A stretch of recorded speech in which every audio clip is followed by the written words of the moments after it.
நான் ஒரு கெட்ட பழக்கத்தினுடைய வாழ்க்கை வாழ்ந்து கொண்டிருந்தேன். குடித்து கொண்டிருந்தேன், சூதாடி கொண்டிருந்தேன். என் வாழ்க்கையினுடைய மோசமான பகுதியாக நான் சொல்வது என்னுடைய திருமண வாழ்க்கை. என் மனைவியோடு எனக்கு இருந்த உறவின் முறை.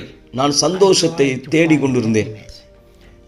நான் எனக்கும் என் மனைவிக்கும் இடையிலே பிரச்சனைகளை உருவாக்கக்கூடியவனாக இருந்தேன். என்னுடைய திருமண வாழ்க்கையானது முறிந்து போகக்கூடிய ஒரு நிலைமையில் இருந்தது. ஆபாச படங்களிலே மூழ்கி போன ஒருவனாக நான் இருந்தேன். அதனால்தான் எனக்கும் என் மனைவிக்கும் இடையேயான எங்கள் உறவு சரியில்லாமல் இருந்தது. வெளிப்புறத்திலே வாயினால் என் மனைவியை நான் நேசிப்பதாக சொன்னேன். நான் உள்ளத்தினுடைய அடி ஆழத்திலே உண்மையில் என் மனைவியை நான் நேசிக்கவில்லை. நான் என்னுடைய மனைவிக்கு துரோகம் செய்தேன். உண்மையில் நான் என் மனைவிக்கு துரோகம் செய்தேன். நான் விபச்சாரத்திலே ஈடுபட்டேன். எனக்கும் என் மனைவிக்கும் இடையே இருந்த உறவை நான் முறித்தேன். எங்கள் திருமணமானது அழிக்கப்பட்டது. ஏனென்றால் எனக்குள் இருந்த அந்த கெட்ட பழக்கம் என்பது ஆபாச படம் பார்ப்பது. நான் குடிப்பேன், அது மட்டுமின்றி போதை அடிப்பேன். ஒவ்வொரு முறை நாங்கள் பார்ட்டி கொண்டாடும் பொழுது நான் வேலை முடிந்து நேரடியாக வீட்டுக்கு செல்ல மாட்டேன். நாங்கள் எல்லோரும் ஒரு இடத்திலே ஒன்று கூடி அங்கே பார்ட்டி கொண்டாடுவோம். இரவு துவங்கி காலை வரையில் பிற்பாடு அப்படியே நான் சாதாரணமாக வீட்டுக்கு செல்வேன். நான் மிக அதிகமாக குடித்து கொண்டிருந்தேன். ஒரு வாரத்தில் நான் 15,000க்கு குடிப்பேன். சில நேரத்தில் 22,000க்கு நான் குடிப்பேன். ஒரு வாரத்தில் தொடர்ந்து குடித்து கொண்டே இருக்க நான் பெரும் ஆசை உள்ளவனாக இருந்தேன். எனவேதான் என் கெட்ட பழக்கமானது வளர்ந்தது. அது நிறுத்தப்பட முடியாதிருந்தது. என் மனைவியின் இடத்திலே கேட்கும்போது நான் சொல்வேன், பணம் இல்லை. பிற்பாடு இருவருக்கும் வாக்குவாதம் உண்டாகும். அந்த அளவு கெட்ட பழக்கமானது என்னை தவறான வழியில் நடத்தியது.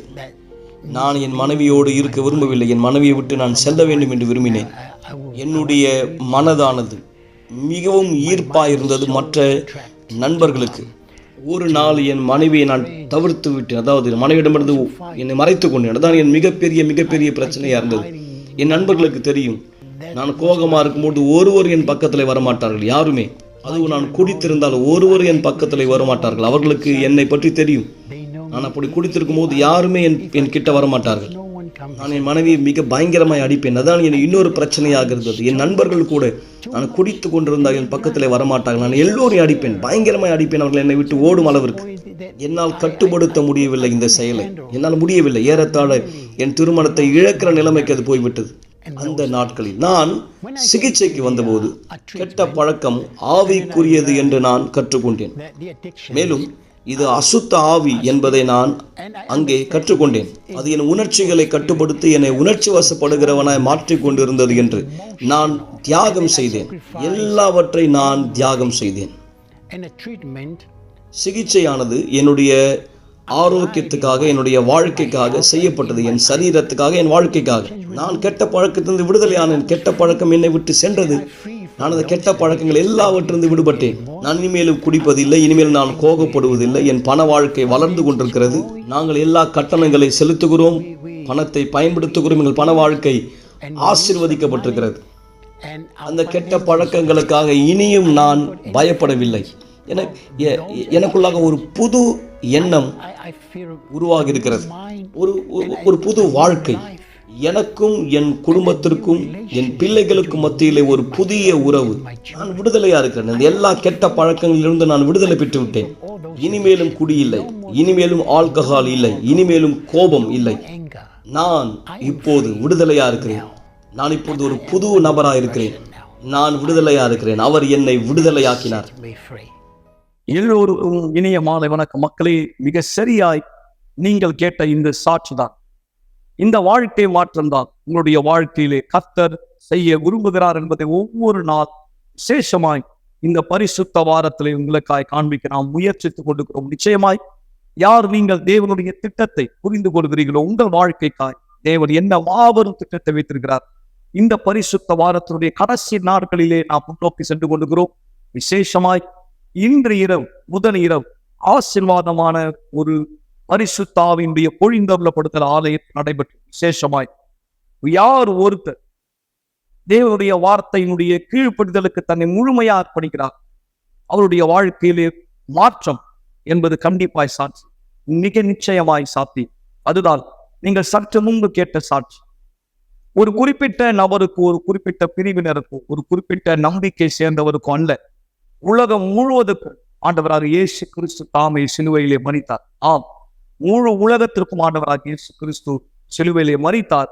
அந்த தியாகத்தை விசுவாசிக்கிறவர்களுக்கு கண்டிப்பாய் செய்வினையினுடைய கிரியை, சாபம், தோஷம், தீராத வியாதி, திருமண பிரச்சனைகள், குடும்ப குழப்பங்கள், பிள்ளைகளுடைய வளர்ப்பிலே போராட்டங்கள், தரித்திரமான வாழ்க்கை, ஆவிக்குரிய பாதிப்பிலிருந்து கண்டிப்பாய் விடுதலை உண்டு.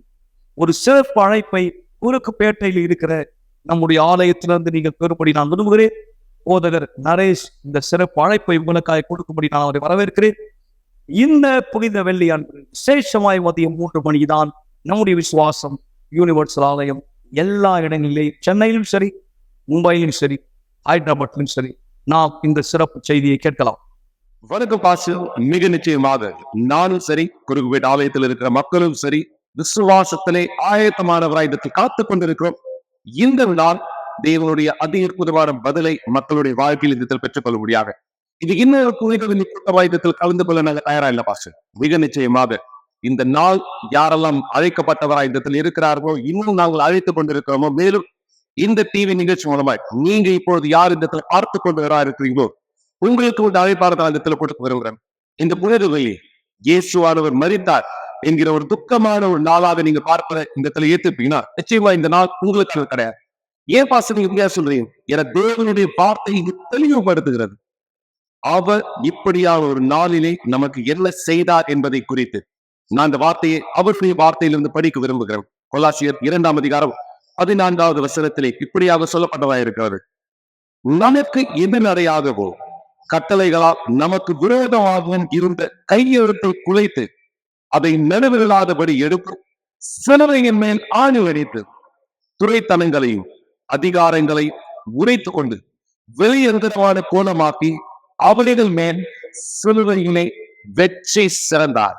சிலுவையில் இயேசு நமக்காக கொடுத்த பதில் இது. எனக்காக, உங்களுக்காக, விசுவாசிக்கிற ஒவ்வொருவருக்காக அவர் கொடுத்த பதில் வெற்றி. மக்களே, இது தோல்வி கிடையாது, இது அவமானம் கிடையாது. நீங்க இன்னைக்கு எப்படியான ஒரு வாழ்க்கை வாழ்ந்து கொண்டிருக்கிறீர்களோ, ஒரு அழிக்கப்பட்ட நிலையிலே செய்வனைகளால், சாபங்களால், பொறாமைகளால், அல்லது கண்துருஷ்டிகளால், இரவு நேரத்தில் தூங்கமில்லாதவராய், கெட்ட கனவுகளோடு, மரணத்தை குறித்த பயத்தோடு உங்க வாழ்க்கையை வாழும்படியாக இயேசு இந்த செயலை செய்யல. இயேசுவானவர் எல்லாவற்றையும் ஜெயித்தவராய் அவர் நமக்கான வெற்றியை இடத்தில் கொடுத்தார். இந்த வெற்றியை யாரெல்லாம் நீங்க வெற்றி கொள்ள விருப்பம் உள்ளவராயிரத்தில் இருப்பீர்களோ, மிக நிச்சயமாக இந்த நாளானது உங்களுக்கான நாளாயிரத்தில் இருக்கும். இயேசு சிலுவையிலே வெற்றி சிறந்தார். அந்த வெற்றியானது உங்களுடைய வாழ்க்கையின் மீது முழுமை அடைய முடியாது. தேவனுடைய பலனை நீங்கள் இதற்கு பெற்றுக்கொள்ள முடியாது. எனவே உங்களை தயார்படுத்துவார்களே, இந்த நாள் இந்த விசுவாசத்திலே தேவனுடைய மாபெரும் வெற்றியை, சிலுவையில் இயேசு அவர் கொடுத்த வெற்றியை பெற்றுக்கொள்ள முடியாது. நீங்கள் எங்களோடு கூட இந்த தலைமைந்திருக்கலாம். மிக நிச்சயமாய் இந்த குறுக்குப்பேட் ஆலயத்தில் நீங்க எங்களோட இணையத்தில் விரும்புகிறீங்கன்னா, கதவு எண் 106 கத்திவாக்கம் நெடுஞ்சாலை அல்லது எண்ணூர் நெடுஞ்சாலை, குறுக்குப்பேட், சென்னை 6,21,000. மிக நிச்சயமா மக்களே, இந்த நாள் மாபெரும் வல்லமையின் நாளாய் உங்களுடைய வாழ்க்கை மீது தேவன் வாக்களித்த இந்த வெற்றியை நீங்கள் பெற்றுக்கொள்ள முடியாது. வரவேற்கப்படுகிறீர்கள். தேவன் உங்களை, உங்கள் குடும்பத்தை வழிநடத்தி ஆசீர்வதிப்பாராக. இயேசுவின் பெயராலே. நல்லது மக்களே, நீங்கள் இந்த சிறப்பு அழைப்பு பெற்றீர்கள். இங்கேயும் இதே விசுவாசத்தை நாம் முன்னோக்கி சென்று கொண்டு தலைமை சபையிலேயும் வெள்ளிக்கிழமை மதியம் 3 மணிக்கு புனித வெள்ளி அன்று நீங்கள் எங்கள் சிறப்பு விருந்தினர் எல்லாம் உங்கள் வாழ்க்கையில் முடிந்தது என்பதை அறிக்கை செய்ய இந்த நேரம் ஒரு அற்புதமான சாட்சி உங்களுக்கு முன்வைக்க விரும்புகிறேன். நம் நிகழ்ச்சி நடத்த காரியத்துக்கு செல்வதற்கு முன்பாய். வணக்கம், என் பேர் ஜெஸ்ஸி. எனக்கு 25 வயசு ஆகுது. நான் என்னுடைய குழந்தை பருவம் நல்லா இல்லை, அவ்வளவு நல்லா இல்லை, மோசமா இருந்தது. அதாவது என்னுடைய அப்பாவும் சரி, என்னுடைய அம்மாவும் சரி, எப்பவுமே சண்டை போடுவாங்க. நைட்ல எங்களுக்கு சரியான தூக்கம் இல்லை, சரியான சாப்பாடு இல்லை. பாத்தீங்க அப்படின்னா போடுற ட்ரெஸ் கூட எங்களுதான் இருக்காது. ரொம்பவே ரொம்பவே மோசமா இருந்தது. எப்பெல்லாம் நான் காலையில எழுந்துக்கிறேனோ அப்பெல்லாம் காலையில எழுந்துக்கவே மாட்டேன். ஏன்னா வெடிக்காயில தான் எனக்கு தூக்கமே வரும். ஏன்னா சண்டை, பிரச்சனை, நிறைய சண்டை போட்டுனே இருப்பாங்க. அவங்களுக்கு வந்து ரத்தம் ஊத்தும். சில நேரத்துல பார்க்கும்போது திடீர்னு பார்க்கும்போது என்ன சத்தம் அப்படின்னு பார்க்கும்போது அவங்களுக்கு வந்து ரத்தம் ஊத்தி இருக்கும், இல்ல சண்டை அவர் அப்பா அடிச்சிருப்பாரு. இதே மாதிரிதான் வந்து என்னோட வாழ்க்கையில நான் என்னுடைய குழந்தை பருவத்தை போயிட்டே இருந்தது. என்னுடைய குழந்தை பருவத்துல நான் வந்து சந்தோஷமா இருந்ததே இல்லை. நானும் சரி, என்னுடைய தம்பியும் சரி, சந்தோஷமா ஒரு நாள் கூட இருந்தது இல்லை. எல்லா நாளுமே கண்ணீர், அழுகை, எல்லாமே பிரச்சனை, சண்டை, இந்த மாதிரிதான் போயிட்டு இருந்தது. இந்த மாதிரிதான் போயிட்டு இருக்கும். இதனால வந்து நான் ரொம்பவே பாதிக்கப்பட ஆரம்பிச்சேன். அதுக்கப்புறம் வந்து எங்க அப்பா எங்களை விட்டு பிரிஞ்சு போனாரு. இது ரொம்பவே எனக்கு வந்து ஒரு மன அழுத்தத்தை கொண்டு வந்தது. ஏன்னா வந்து எனக்கு வெறுப்பு கொண்டு வந்தது. எல்லா ஆண்கள் மேலாக எனக்கு வெறுப்பு கொண்டு வந்தது. எங்க அப்பா மேல எனக்கு மிக மிக கோபம் கொண்டு வந்தது. கிட்டத்தட்ட நான் அவரை கொல்லணும்னு கூட நான் நிறைய நேரத்துல வந்து யோசிச்சிருக்கேன். சில நேரத்துல வந்து நான் ஒரு இடத்துல வந்து நான் போகும்போது ஒருத்தர் வந்து இது பண்ணிட்டு இருந்தார், சண்டை போட்டுட்டு இருந்தாரு. அப்ப நான் கேட்கும் போது, நான் வந்து எனக்கு இது கத்து கொடுங்க, ஏன்னா நான் வந்து என்னுடைய அப்பா வந்து நான் சாவடிக்கணும் அப்படின்னும் போது அவர் என்ன மேல இருந்து கீழே வரைக்கும் பார்த்துட்டு போயிட்டாரு. அதுக்கப்புறம் வந்து நான் தனியா வந்து இந்த சண்டை போடுறத பத்தி கத்துக்க ஆரம்பிச்சேன். ஏன் அப்படின்னா, முக்கியமான ஒரு நோக்கம் என்னுடைய அப்பாவை நான் சாவடிக்கணும். ஏன்னா நான் நார்மலா அவர் வந்து கத்திலையோ இல்ல வந்து வேற எதுலயோ குத்தி உடனே உயிர் போக கூடாது. அவர் வந்து நிஜமாவா அந்த வலியை வந்து உணரணும், அவர் வந்து பயங்கரமா அந்த வலியை அனுபவிக்கணும் அப்படின்னு நினைச்ச ஒரு நாள்லாம் இருக்கு. அப்ப அதுக்கப்புறம் வந்து நான் எங்கெல்லாம் போறேனோ அங்கெல்லாம் வந்து நான் ஆண்களை வெறுக்க ஆரம்பிச்சேன். ஸ்கூல்ல எனக்கு நிறைய ஃப்ரெண்ட்ஸ் எல்லாம் இல்லை. ஏன்னா வந்து நான் பழகவே மாட்டேன் ரொம்ப பேர் கூட. நான் வந்து ரொம்பவே கோவமா இருப்பேன், ரொம்பவே வந்து முரட்டுத்தனமா இருப்பேன், கோவப்படுவேன். அதுக்கப்புறம் ரொம்பவே மூடியா இருப்பேன். அதுக்கப்புறம் எல்லாமே வந்து நான் எப்பெல்லாம் ரோட்ல போறேனோ அப்பெல்லாம் வந்து இல்ல, எனக்கு வந்து ஒரு சத்தம் கேட்டுட்டே இருக்கும். இல்ல வந்து நீ வந்து அது பண்ணாத, நீ வந்து செத்துரு, ட்ரெயின்ல போ சொல்ல, பஸ்ல போ சொல்ல, கீழே விழுந்துரு அப்படின்ட்டு வந்து நிறைய நேரத்துல வந்து எனக்குள்ள வந்து அந்த குரல் கேட்டிருக்கு. ஆனா வந்து நான் முயற்சி பண்ணதில்ல, அந்த பயம் இருக்கு. ஆனாலும் வந்து ஒவ்வொரு முறை நான் ஸ்கூலுக்கு போக சொல்ல, வெளியில போக சொல்ல, அந்த மாதிரி சத்தம் கேட்டுட்டே இருக்கும் எனக்கு. என்னை யாரோ பார்த்துட்டு இருக்க மாதிரி, இல்ல நிக்கிற மாதிரி, எப்பவுமே வந்து எனக்குள்ள வந்து அந்த இது இருந்துட்டே இருந்தது. அந்த பயமும் அந்த ஒருத்தங்க இருக்காங்க அப்படின்ற ஒரு எண்ணமும் இருந்துட்டு. அதுக்கப்புறம் வந்து நான் ஆலயத்துக்கு வர ஆரம்பிச்சேன். ஏன்னா என்னுடைய அத்தை வந்து அவங்கதான் முதல்ல ஆலயத்துக்கு வர ஆரம்பிச்சாங்க. அதுக்கப்புறம் நான் ஆலயத்துக்கு வர ஆரம்பிச்சேன். அப்ப பாத்தீங்கன்னா கிட்டத்தட்ட வெள்ளிக்கிழமை கூட்டத்துல நான் சில நேரத்துல வந்து அதாவது அசுத்தத்தினால வந்து வெளிப்படுத்தவும் ஆரம்பிச்சேன். ஏன்னா வந்து அசுத்தத்தினால எனக்குள்ள இருக்கக்கூடிய தவறான விஷயத்தினால அதனால வந்து வெளிப்படுத்த ஆரம்பிச்சேன் ஒவ்வொரு நாளும். குறிப்பா வெள்ளிக்கிழமை நான் வந்து அசுத்தத்தினால வெளிப்படுத்த ஆரம்பிச்சேன். அதுக்கப்புறம் என்னுடைய வாழ்க்கை ஒவ்வொரு நாளும் அங்க வந்து சொல்லும், எனக்கு யாராச்சும் வந்து சந்தோஷமா இல்ல வந்து என்னை வந்து கூப்பிடும் போது எனக்கு வந்து அது பிடிக்காம இருந்தது. நான் வந்து அவங்கள சந்தோஷமா என்னை பாக்குறாங்களா இல்ல அன்போடு பாக்குறாங்களா, நான் வந்து அவங்கள வெறுக்க ஆரம்பிச்சேன். இதே மாதிரிதான் ஆலயத்துல வந்து சந்தோஷமா என்னை கூப்பிட்டாங்க, எனக்கு பிடிக்கவே இல்லை. ஒரு மாசம் இல்ல 2 மாசம் வந்து எனக்கு அது பிடிக்கவே இல்லை. நான் பிடிக்கல. திருப்பி அதுக்கப்புறம் வந்து என்னை ரொம்ப ஃபோர்ஸ் பண்ணி இட்டுட்டு போனாங்க. ஃபோர்ஸ் பண்ணி இட்டுட்டு போகும்போது அதுக்கப்புறம் நான் தொடர்ந்து போக ஆரம்பிச்சேன். நிஜமா என்னுடைய வாழ்க்கையில பாத்தீங்க அப்படின்னா நான் கீழ்ப்பணிந்து போனது அதுதான். நான் ஃபர்ஸ்ட் வந்து சர்ச்சுக்கு நான் போக ஆரம்பிச்சுட்டே இருந்தேன். அதுக்கப்புறம் வந்து பாஸ்டர்ஸ் அவங்க ஒய்ஃப் தான் எனக்கு உதவி செய்ய ஆரம்பிச்சாங்க, அவங்களுடைய மனைவி.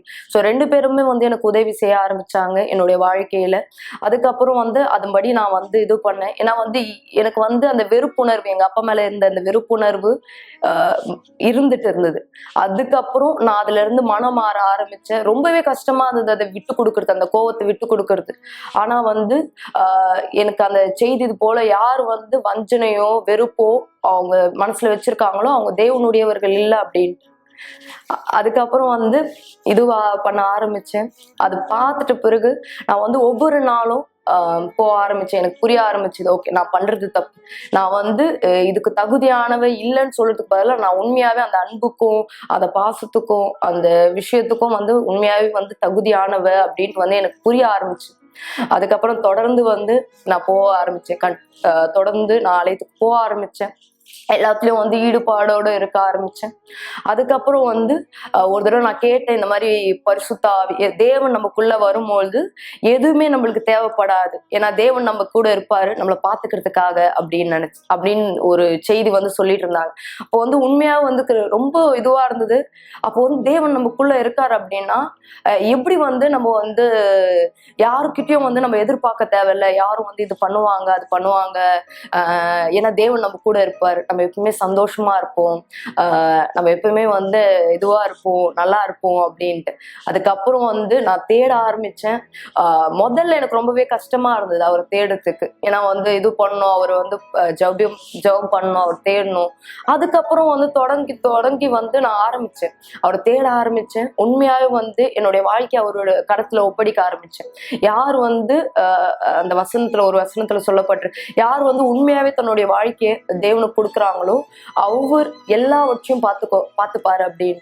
ஸோ அப்போ வந்து ஒரு புதன்கிழமை எனக்கு ரொம்ப ஞாபகம் இருக்கு. அந்த புதன்கிழமை நான் தேவனை தேட ஆரம்பிச்சேன். என்னுடைய வெறுப்பு, என்னுடைய கோபம், என்னுடைய எல்லாத்தையும் வந்து அவருக்கு கொடுக்க ஆரம்பிச்சேன், அவர்கிட்ட கொடுக்க ஆரம்பிச்சேன். அதுக்கப்புறம் தேவனுடைய பரிசுத்த ஆவி எனக்கு வந்தார்.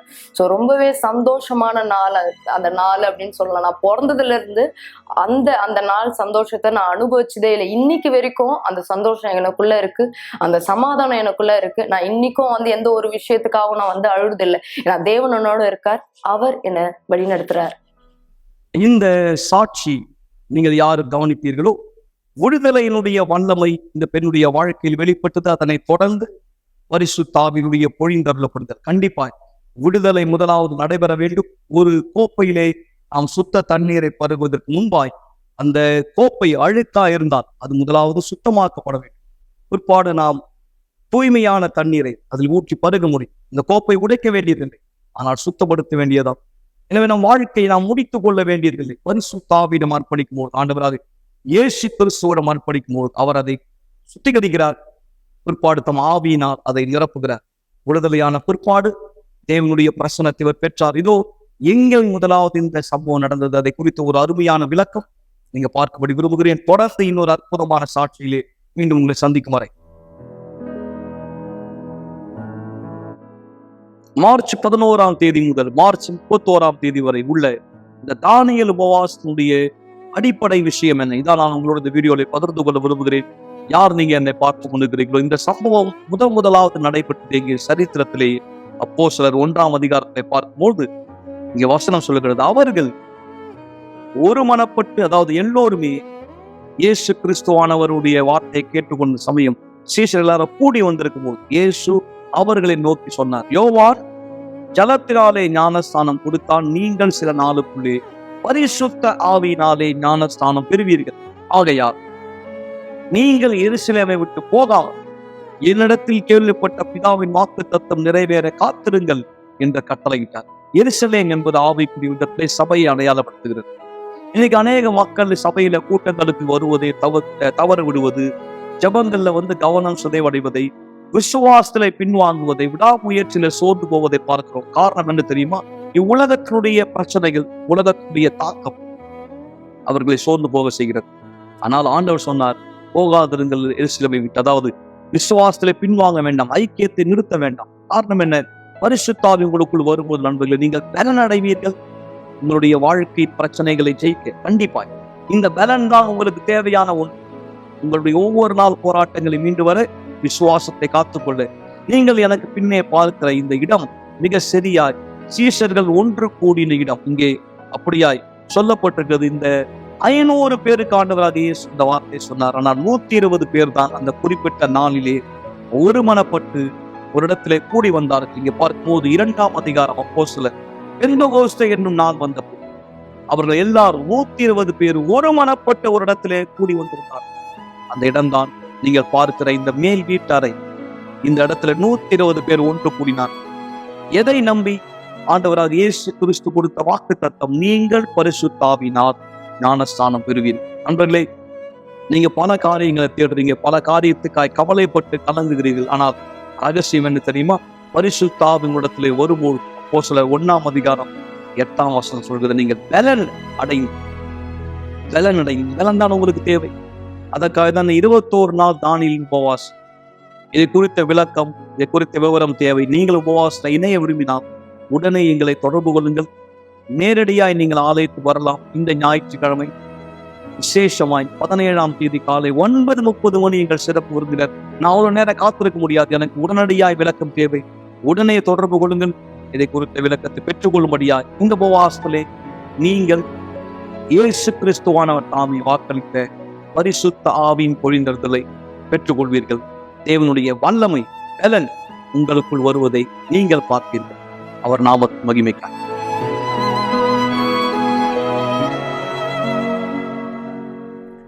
நண்பர்களே, இந்த இடத்தில் தான் முதலாவது பரிசுத்த ஆவியின் பொழிந்தருளப்படுதல் நடைபெற்று அந்த நாள் தொடங்கி இன்றும் பரிசுத்த ஆவி நம் மத்தியிலே செயல்பட்டு கொண்டிருக்கிறார். யாரெல்லாம் விடுதலைக்கு தன்னை அர்ப்பணித்து அவர் ஆவியால் தம் சரீரத்தை நிரப்பிக் கொள்ள விரும்புகிறார்கள் எல்லோருக்கும் இந்த வாய்ப்பு. இரண்டால் அவர் சொன்னார், மாம்சமான யாவர் மேலும் என் ஆவியை ஊற்றுவேன். இதோ இன்னொரு அற்புதமான சாட்சி. அதனை தொடர்ந்து ஒரு டம்ளர் தண்ணீர் ஆயத்தப்படுத்திக் கொள்ளுங்கள். நாம் ஜெபத்தில் ஒன்றிணையலாம். வணக்கம், என்னுடைய பேர் ஏரிகா. என்னுடைய வாழ்க்கை முன்னாடி அழிக்கப்பட்டதா இருந்தது. நான் வெறுமையை உணர்ந்தேன். நான் மன அழுத்தத்தோடு இருந்தேன். எனக்கு என் மேலேயே கொஞ்சம் கூட நம்பிக்கை இல்லை. என்னுடைய குடும்பம் முழுசாவே அழிக்கப்பட்டதா இருந்தது. என்னுடைய திருமண வாழ்க்கை கொஞ்சம் கொஞ்சமா என் கையை விட்டு போச்சு. இதனாலேயே நான் அதிக மன அழுத்தத்துக்கு உள்ளானேன். ஏன்னா என்னுடைய திருமண வாழ்க்கை என்னை விட்டு தூரமா போச்சு. நான் ரொம்பவே அழுத்தத்துக்கு உள்ளானேன். ஏன்னா என்னுடைய வாழ்க்கையில எந்த அர்த்தமும் இல்லாம போயிடுச்சு. நான் நினைச்சேன் இனிமேல் வாழ்க்கை என்னை பொறுத்தவரைக்கும் மதிப்பே இல்லைன்னு. முன்னாடி எதுக்கெல்லாம் நான் அதிக மதிப்பு கொடுத்தனோ இனிமேலும் என் வாழ்க்கையில அந்த விஷயத்துக்கு மதிப்பே இல்லாம போயிடுச்சு. இதுக்கு பிற்பாடே நான் என்னுடைய வேலையை இழந்துட்டேன். எனக்கு இருந்த வீடும் என் கையை விட்டு போயிடுச்சு. நான் எங்க அப்பா அம்மா கூடயே நான் வாழ போயிட்டேன். எனக்கு இருந்த எல்லாவற்றையுமே நான் இழந்து போயிட்டேன். விவாகரத்து செய்ய கூட நான் துணிஞ்சிட்டேன். வாழ்க்கையில எந்த பக்கம் திரும்புறதுன்னே எனக்கு தெரியாம போயிடுச்சு. அதுக்கு பிற்பாடு என்னை சுத்தி நிறைய நிழல்களை நான் பார்க்க ஆரம்பிச்சேன். இரவுல எனக்கு தூக்கம் வரல. கெட்ட கனவுகள் அதிகமா இருந்துச்சு. சூழ்நிலைகள் என்னை சுத்தி மோசமாயிட்டே இருந்தது. எனக்கு தெரியும் எனக்கு உதவி வேணும்னு. ஆனா யாருக்கிட்ட போய் கேட்கறது, எந்த இடத்துல போய் கேட்கறதுன்னு தான் எனக்கு தெரியல. அந்த நேரத்துல யூனிவர்சல் ஆலயத்திற்கு வருவதற்கான அழைப்பு எனக்கு கிடைச்சது. யூனிவர்சல் ஆலயத்துக்கு வந்த பிற்பாடுதான் என் வாழ்க்கையில முழுமையான வித்தியாசம் ஏற்பட்டது. ஆலயத்துக்கு நான் போன முதல் நாள்ல இருந்தே என் வாழ்க்கையில நிறைய வித்தியாசங்களை நான் பார்க்க ஆரம்பிச்சேன். இதுல முதல் அடையாளமா நான் சமாதானத்தை பெற்றுக்கொண்டேன். ரொம்ப வருஷமா எனக்கு இல்லாத ஒரு சமாதானத்தை நான் பெற்றுக்கொண்டேன். எனக்கு நல்ல ஞாபகம் இருக்கு. அந்த நாள் இரவுல நான் நல்லா தூங்கினேன். அப்ப நான் புரிஞ்சுக்கிட்டேன், இவ்வளவு நாளா நான் என்ன உதவிக்காக தேடிட்டு இருந்தனோ இந்த உதவியை யூனிவர்சல் ஆலயத்தினால என்னால கொடுக்க முடியும்னு நினைச்சேன். நான் அதுக்கு பிற்பாடு விசுவாசத்தை பயன்படுத்தி தொடர் சங்கிலி ஜெபத்தை நான் செய்து அதுல பெரிய வித்தியாசங்களை என் வாழ்க்கையில நான் பார்த்தேன். அதுக்கு பிற்பாடு இரவுல நல்லா நான் தூங்கினேன். எனக்கு கெட்ட கனவுகள் குறைய ஆரம்பிச்சது. நான் நிழல்களையோ இல்ல குரல்களையோ கேட்கறது என்னை விட்டு தூரமா போச்சு. நான் முன்னாடி சொன்னது போல விவாகரத்து செய்யணும்னு நினைச்சேன். ஆனா தேவனுக்கு மகிமை, தேவன் என்னுடைய திருமணத்தை ஆசிர்வதித்தார். நான் விவாகரத்தை செஞ்சுக்கல. எனக்குள்ளாக வித்தியாசம் ஏற்பட்டதுனால என்னுடைய கணவரோட மீண்டும் சேர்ந்து வாழ்ற வாய்ப்பு எனக்கு கிடைச்சது. என்னுடைய குடும்பத்தார் இன்னைக்கு ஆசீர்வாதமா இருக்காங்க. இன்னைக்கு நாங்க எங்களுடைய சொந்த வியாபாரத்தை செஞ்சுட்டு இருக்கோம். என்னுடைய ஆவிக்குரிய வாழ்க்கை மீண்டுமாக கட்டப்பட்டிருக்கு. என்னுடைய குடும்பத்தார தேவன் மீட்டு கொடுத்திருக்கிறார். என்னுடைய திருமண வாழ்க்கை இப்ப ஆரோக்கியமா இருக்கு. என்னுடைய பிள்ளைகள் ஆசீர்வாதமா இருக்காங்க. இது எல்லாமே என்னை சுற்றி இருந்தும் ஏதோ ஒரு விஷயம் எனக்குள்ளாக தவற விடப்பட்டது. நான் முழுமை அடையல. ஆனா ஆலயத்துல ஒரு போதகர் ஒரு கூட்டத்துல பரிசுத்த ஆவியானவர் குறித்து பேசிட்டு இருந்தா. அப்ப நான் எனக்குள்ளேயே சொல்லிக்கிட்டேன், பரிசுத்த ஆவியானவர் யாரு, அவர் எப்படி வருவார் அப்படின்றத நான் தெரிஞ்சுக்கணும்னு நான் முயற்சி செஞ்சேன். அப்ப நான் இதை பத்தி தெரிஞ்சுக்க முயற்சி பண்ணேன். ஆலயத்துல போதகர் பரிசுத்த ஆவியை பெற்றுக்கொள்ள என்னென்ன பண்ணணும், என்னென்ன ஆலோசனை கொடுத்தாரோ எல்லாத்தையுமே நான் தொடர்ந்து செய்ய ஆரம்பிச்சேன். அதுக்கு பிற்பாடு என்னுடைய முழு வாழ்க்கையை நான் இயேசுவின் இடத்துல, தேவனிடத்துல அர்ப்பணித்தேன். சில தவறான விஷயங்கள் என்கிட்ட இருந்தது. எனக்கு தெரியும் அது தவறு அப்படின்னு. அதுதான் தேவனுடைய ஆவியை நான் பெற்றுக்கொள்ளாதபடிக்கு என்னை பின்பாக இழுத்தது. அது எல்லாத்தையுமே நான் கைவிட்டேன். அதுக்கு பிற்பாடு நான் வேதாகமத்தை படிக்க ஆரம்பிச்சேன்,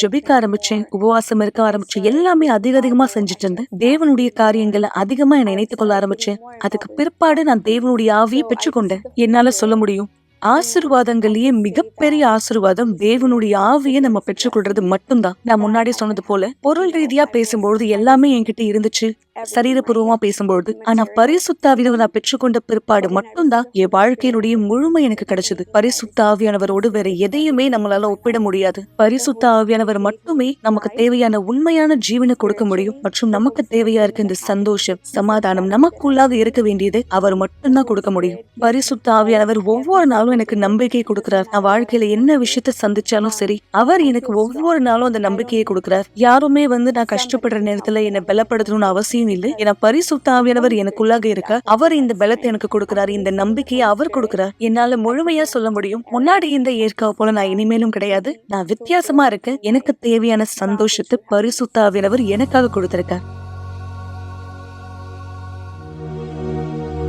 ஒரு கிளாஸ் தண்ணீரை ஆயத்தப்படுத்திக் கொள்ளுங்கள் அல்லது தொலைக்காட்சிக்கு அருகாமையிலே வாருங்கள். இந்த நேரம் உங்களுக்கான ஒரு சிறப்பு ஜெபத்தை நாம் செய்ய போகிறோம். நேற்று மீண்டும் என்றும் மாறாத தேவனே, ஆண்டவராகிய இயேசு கிறிஸ்துவின் நாமத்தினால் ஜெபிக்கிறேன். இந்த தண்ணீரை யாரெல்லாம் பருகுவார்களோ அவரவர்கள் வீட்டிலே, வேலை ஸ்தலத்திலே, எந்த இடத்திலிருந்து, மருத்துவமனையிலே, சிறைச்சாலைக்குள்ளே, ஒரு பரிதவிப்பான சூழ்நிலையிலே இந்த தண்ணீரின் மூலமாய் உன் சுத்திகரிப்பை அவன் சரீரத்துக்குள் அறிக்கை செய்கிறேன். குணமாக்குதலை அறிக்கை செய்கிறேன். எப்படி இந்த அழுக்கான கோப்பை கழுவப்பட்டு சுத்த தண்ணீர் இதிலே பருகப்பட முடியுமோ, அதே போல இந்த வாழ்க்கையில் கூட இந்த நேரம் யாருக்கும் பிரயோஜனமற்ற ஒன்றா இருக்கலாம். தன் மீது தனக்கே வெறுப்பான சலிப்பான ஒரு மனநிலையில் இவர் இருக்கலாம். தன் வாழ்க்கை துரதிருஷ்டமான ஒரு வாழ்க்கை என்று யோசித்து கொண்டிருக்கலாம். இந்த மனசாட்சியை சுத்திகரித்து உங்களுடைய மகிமைக்கு சாட்சியா இந்த வாழ்க்கையை மாற்றுங்கள். தண்ணீரை பருகுதலின் மூலம் எல்லா பலவீனம் மறையக்கலாம். நான் இவர்களை ஆசீர்வதித்து சொஸ்தமாக்குகிறேன். ஜீவனை இவர்களுக்குள் அறிக்கை செய்கிறேன். தண்ணீரை பருகுகிற ஒவ்வொருத்தருக்குள்ளும் வல்லமை வெளிப்படுவதால் உங்களுடைய நாம மகிமை செய்யப்படும். நண்பர்களை, சமாதானத்தை, குணமாக்குதலை, ஜீவனை உங்களுக்குள்ளாய் பெற்றுக்கொள்ளுங்கள். இந்த தண்ணீரை பருகுதலின் மூலம் ஆண்டவராகிய இயேசு கிறிஸ்துவின் மகிமைக்குரிய பெயரால் ஆமென். ஆசீர்வாதமான தண்ணீரை குடியுங்கள். தேவனுடைய ஜீவன் உங்களுக்குள் இருக்கிறது. இனி தோல்வியான மனநிலைக்கு உங்களை அர்ப்பணிக்க வேண்டாம். புரிந்து கொள்ளுங்கள். கோப்பை உடைக்க வேண்டாம். கோப்பை சுத்திகரிக்கப்பட்டால் சுத்தமான தண்ணீரை அதிலே நிரப்பி நாம் பயன்படுத்த முடியும். தேவன் இதைதான் உங்கள் வாழ்க்கையில செய்ய விரும்புகிறார். நாளை மறுநாள் புனித வெள்ளி அன்று மதியம் 3 மணிக்கு நீங்கள் எங்கள் சிறப்பு விருந்தினர். மீண்டும் நாளை இதே நிகழ்ச்சியில உங்களை சந்திக்கும் வரை தேவன் உங்களோடும் உங்கள் குடும்பத்தார் அனைவரோடும் கூட இருப்பாராக. இயேசு பெயரால் சென்று வாருங்கள். ஒரு நாள் நீங்க கடைசியா இந்த உலகத்துல எழுந்துப்பீங்க. அந்த நாள் கடைசியான நாளா இருக்கும்.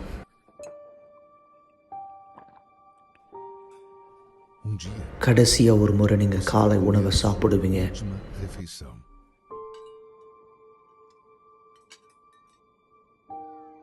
ஒரு நாள் உங்க குடும்பத்தினுடைய முகத்தை கடைசியா நீங்க பார்ப்பீங்க.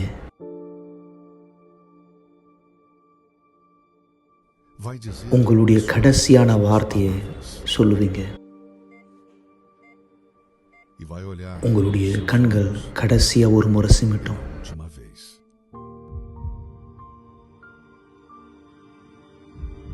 உங்க இருதய துடிப்பு கடைசியா ஒரு முறை துடிக்கும்.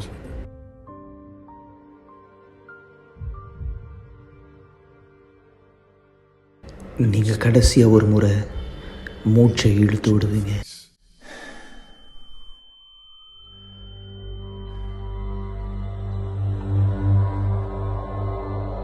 அந்த நேரம் உங்களுடைய ஆவிக்குரிய கண்களை திறக்கப்படும்.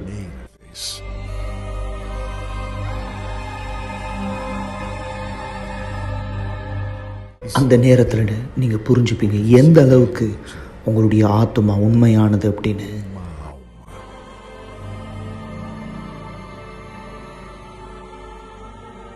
அந்த நாள் இந்த பூமியில நடந்தது எல்லாமே உங்களுடைய ஆத்மாவை காப்பாற்ற மட்டும் நீங்க புரிஞ்சுப்பீங்க. கடைசியா ஒரு முறை நீங்க அதை பார்க்குற நேரம் உங்க ஆத்மாவை வந்து கொண்டு போறது யாரு? அந்த நேரம் நீங்க யார்கிட்ட உங்க நேரத்தை கொடுத்தீங்களோ, யார்கிட்ட உங்கள் நாளை கொடுத்தீங்களோ, யார்கிட்ட உங்கள் விருப்பத்தை செஞ்சீங்களோ, யாரை நீங்கள் வணங்குனீங்களோ, இந்த வாழ்க்கையில் இது உங்களை பதட்டப்படுத்துதா இல்லை இது உங்களை உறுதிப்படுத்துதா? உங்கள் கடைசி நாள் இந்த பூமியில் உங்களுடைய முதல் நாளாக அமைய போது பரலோகத்தில் தேவனோடு சந்தோஷமா அல்லது நித்திய கால மரணம் நரகத்தில்?